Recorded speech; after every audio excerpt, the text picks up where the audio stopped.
En nuestro semáforo, en este último bloque, cuando son las 10:36, para conversar con la académica e investigadora Ana Luisa Muñoz, coautora de este estupendo libro, Feminismos en el umbral de la academia, que coeditó junto a Catalina Trevisache Marchand, entiendo que ella es de la UBA, ¿no? Sí, de la Universidad de la Universidad de Buenos Aires, y que recoge desde distintas autoras y distintas experiencias miradas sobre el feminismo al interior de las universidades, tanto en términos teóricos, diríamos, cuáles son los conceptos, cuál es el lenguaje, desde dónde, como en términos también de prácticas, ¿no? Cómo nos fue tras mayo de 2018 en términos de instalar ciertos temas de trato, de seguridad, ¿no? De protocolos, por ejemplo, al interior de las universidades, y también ciertas prácticas, con experiencias de Argentina, de Chile y de México. ¿Cómo estás, Ana Luisa? Bienvenida. Bien, muy bien, gracias. Muchas gracias por invitarme.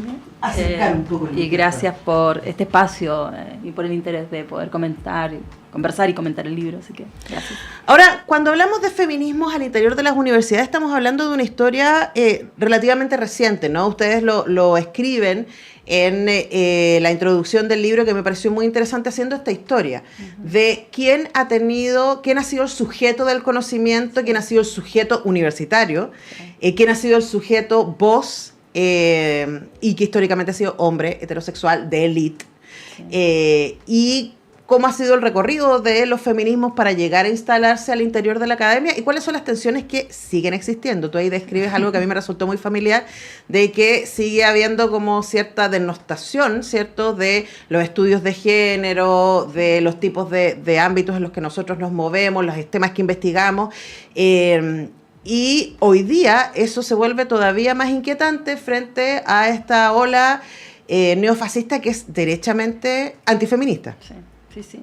Bueno, nace de ahí el libro. Yo creo que nace de lo que Miranda Fricken le llama injusticia epistémica, que es lo que tú describes, que es esta exclusión sistemática, principalmente de los conocimientos de género y de los conocimientos feministas al interior de las universidades, aun cuando muchas de las políticas, programas e iniciativas que tenemos hoy en día, incluyendo leyes, que se están desarrollando al interior de las instituciones de educación superior, son parte de las demandas del movimiento feminista de mayo del 2018, pero además son conocimientos que han estado ya por décadas circulando entre el espacio académico y los movimientos activistas feministas o los movimientos sociales, y que allí está su origen y se omite. Entonces el libro y la idea de umbral emerge desde ahí, de la idea de esos conocimientos que dialogan, que están pero que no se nombran. Parece ser que el feminismo es una mala palabra, dice Panchiva en su capítulo, habla mucho de qué significa nombrar feminismo.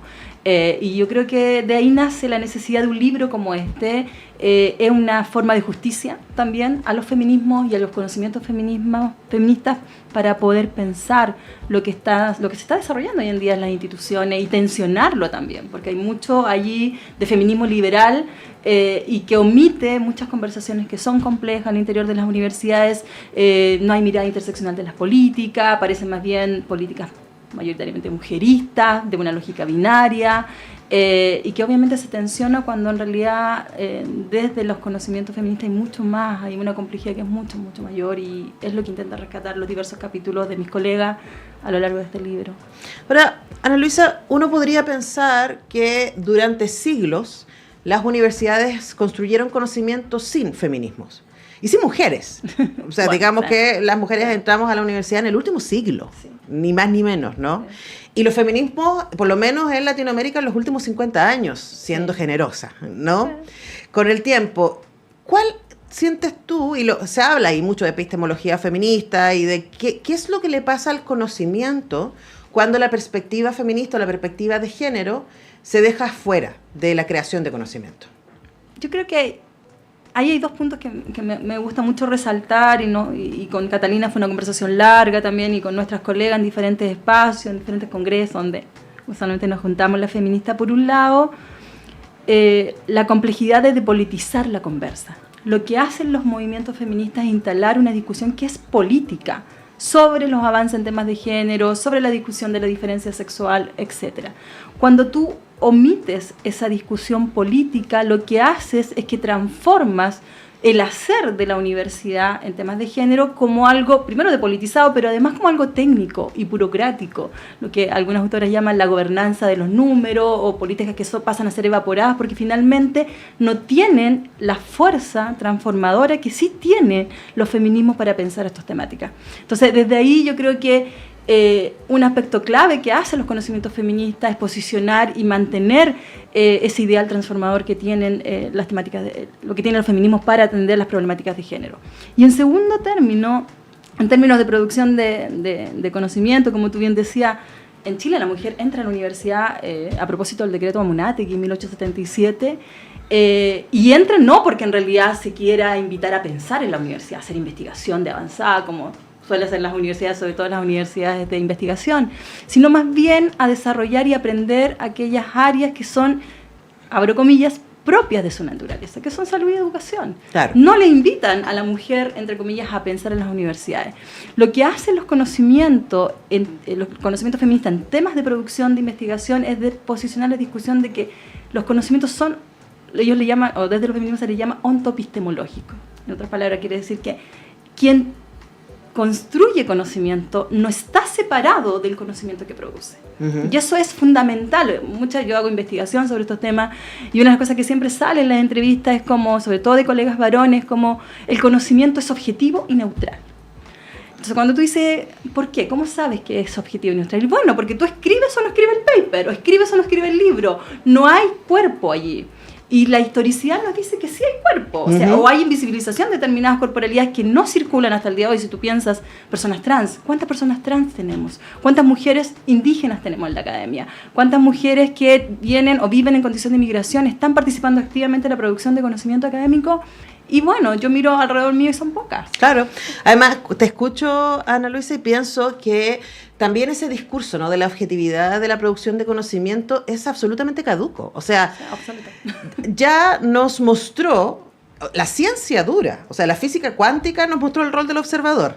Y con eso destruyó la fantasía, ¿cierto?, del método científico, uno podría decir. Y no estoy diciendo que el método científico no funcione, estoy diciendo que el método científico es limitado.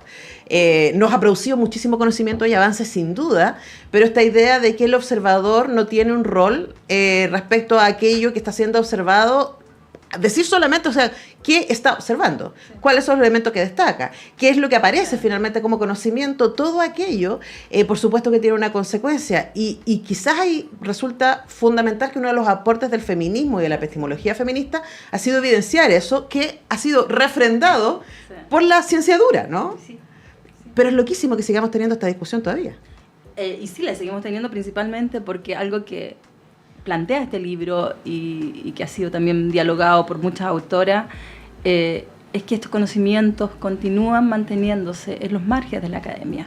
Y parece ser que pensar desde los feminismos, que todo lo que tú planteas, lo plantearon los feminismos. Claro. Las teorizaciones feministas, que es conocimiento académico, producido, pensado, dialogado, investigado. Esa posicionalidad de los márgenes lo que hace es que finalmente al momento de dialogar parece que estás dentro y fuera. Por eso la idea de umbral, una idea más dinámica, en términos que también ese adentro y fuera es potente, porque tensionar el conocimiento académico, y sobre todo, y este es un trabajo que he estado haciendo fuertemente con Andrea Lira, mi colega, y Elisa Longón.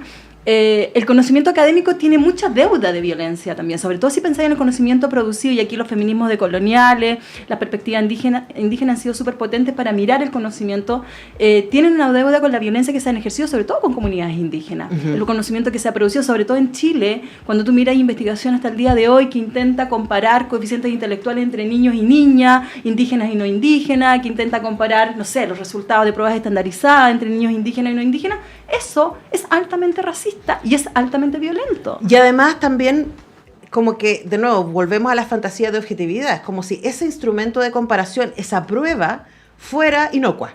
Como que saliera de la isla de las pruebas y no fuese hecha por alguien que tiene una visión de mundo, que tiene una experiencia de mundo y que quiere probar ciertas cosas, ¿no? Exacto. Sí. Yo quisiera resaltar que en el libro y en esta conversación también aparece algo que me parece que es muy fundamental, que es la idea de que cuando lo que el feminismo ha mostrado es como el conocimiento que se ha producido, aunque valioso, es limitado. Sí. Y es limitado porque ha dejado fuera muchísima experiencia humana, no solamente de las mujeres, ¿cierto? Las diversidades, como dices tú, los pueblos indígenas, eso es algo en que quienes estamos en los márgenes todavía, ¿cierto? Hemos probado al interior de las universidades y también podemos probar en los últimos 50 años cuáles son los aportes significativos que han hecho las mujeres en distintas áreas y las diversidades y los pueblos originarios, entre otros, al interior de la academia. Pero hoy día, Ana Luisa, estamos en un contexto súper difícil, ¿cierto? En donde algunas cosas que creíamos que ya las teníamos súper establecidas y súper resueltas legalmente y en términos de construcción social, hoy día están puestas en cuestión. O sea, que ayer haya dicho Milei, o antes de ayer dijo Milei en Davos, ¿cierto?, que el femicidio como figura era ilegal porque las vidas de los hombres valen tanto como las de las mujeres, es no entender discusiones largamente dadas en nuestros países. Y dadas científicamente. Yo creo que eso es importante también destacarlo, algo que pasa con la avanzada antigénero en Latinoamérica y a nivel global, porque esto no es solo algo que nos está pasando aquí al lado en Argentina, que nos pasa con Bolsonaro en Brasil, y también que está pasando con Trump en Estados Unidos. Y que se viene Kaiser y Kast acá. O sea, imagínate sí, que nos resulta Kast amable en este momento comparado no, con Kaiser. Yo creo que no. Yo creo que no, principalmente porque lo que aquí tenemos es una tergiversación de lo que significan los estudios de género, los estudios feministas para el aporte del conocimiento, y se mezcla con la idea de ideología que son creencias. Y la diferencia entre conceptos que han permitido abordar problemáticas, como lo es el concepto del género, como son los conocimientos feministas que nos permiten entender problemáticas históricas. Hay una historicidad acá, problemáticas de desigualdad salarial, problemáticas de violencia hacia determinadas corporalidades, problemáticas de discriminación. Son conceptualizaciones que nos permiten entender y que están construidas desde la investigación y desde una discusión usualmente científica. La ideología es creencias, son un conjunto de ideas de un grupo humano, son creencias que no necesariamente las tienes que probar, no tienes que fundamentarlas en una construcción dialogada científicamente o académicamente. Entonces, ese ninguneo de esta idea o de la idea de ideología de género, que es una ficción, un invento, para tergiversar lo que hacen los estudios de género y lo que han hecho y el aporte que hacen no solo a la academia y al conocimiento, sino a la sociedad en general, me parece peligrosísimo. Porque nadie cuestionaría, por ejemplo, un concepto como la geografía, que usualmente se define como descripción de la Tierra, como algo que aporta a la discusión para entender cómo nos movemos, lo que pasa con los volcanes, lo que pasa con los ríos, lo que pasa con las cordilleras. Sin embargo, en este caso, en este campo de estudio, se ve altamente amenazado por este avance que finalmente lo que hace es tergiversar un concepto.